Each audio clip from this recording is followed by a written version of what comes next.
sebelumnya, perkenalkan, saya Anindita Sri Pratiwi dengan NIM E1R021193 dari Pendidikan Matematika Fakultas Keguruan dan Ilmu Pendidikan Universitas Mataram.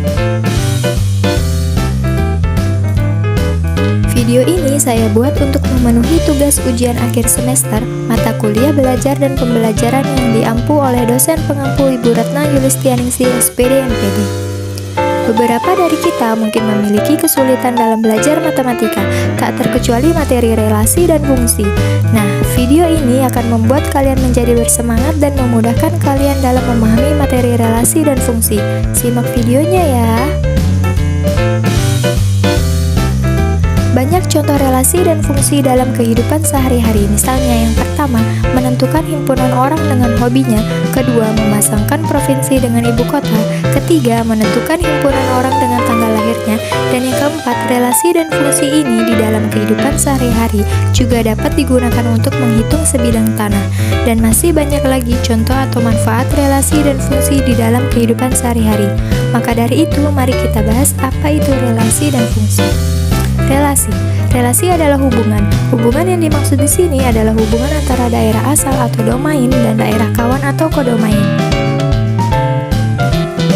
Fungsi adalah relasi yang memasangkan setiap anggota himpunan daerah asal tepat satu ke himpunan daerah kawannya. Perbedaan antara relasi dan fungsi terletak pada cara memasangkan anggota himpunannya ke daerah asalnya. Pada relasi, tidak ada aturan khusus untuk memasangkan setiap anggota himpunan daerah asal ke daerah kawan. Aturan hanya terikat atas pernyataan relasi tersebut. Setiap anggota himpunan daerah asal boleh mempunyai pasangan lebih dari satu atau boleh juga tidak memiliki pasangan.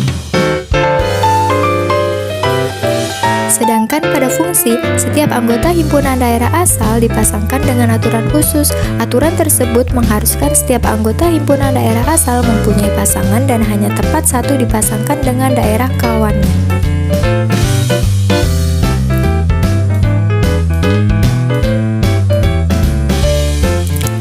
Domain sendiri adalah daerah asal atau himpunan yang memuat elemen pertama himpunan pasangan berurutan pada bagian sebelah kiri. Itulah yang disebut domain, sehingga domainnya adalah AD, Bobo, CC, dan Dimas.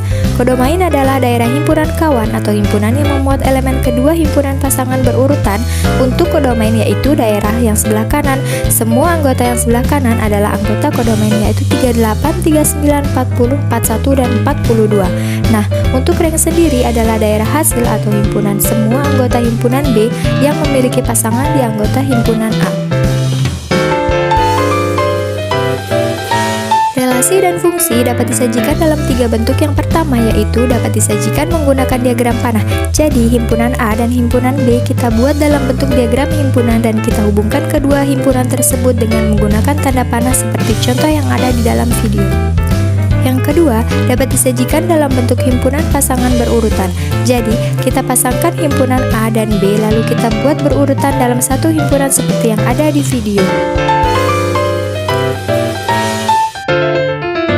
Dan yang ketiga, relasi dan fungsi juga bisa disajikan dalam bentuk diagram kartesius seperti pada gambar di bawah ini. Jadi, sumbu X menyatakan himpunan A dan sumbu Y menyatakan himpunan B. Kemudian kita hubungkan sehingga membentuk titik-titik koordinat.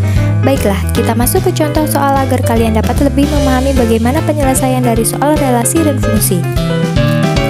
Nah, contoh yang pertama, jika ada dua himpunan domainnya beranggotakan 8, 9, dan 15, sementara anggota himpunan kodomainnya adalah 2, 3, 4, 5, 6, dan 12. Jika relasi antara kedua himpunan ini adalah kelipatan dari, maka diagram panahnya kita bisa buat seperti di bawah ini, dan himpunan ringnya adalah 2, 3, 4, dan 5. Untuk contoh yang kedua, jika sumbu fungsi fx sama dengan 2x plus 3, daerah asal atau domainnya adalah 2, 3, dan 4, tentukan daerah hasilnya. Nah, caranya kita masukkan daerah domain sebagai pengganti x, jadi semua x-nya kita ganti dengan daerah domain satu persatu. Kita hitung, nanti kita akan memperoleh hasilnya adalah 7, 9, 11. Perhatikan baik-baik cara berhitungnya ya. Semua materinya sudah selesai kita bahas. Semoga bisa bermanfaat dan menambah pemahaman kalian terkait materi relasi dan fungsi. Terima kasih sudah menyimak. Tetap tetap semangat dan terus belajar ya. Sampai jumpa. Wassalamualaikum warahmatullahi wabarakatuh.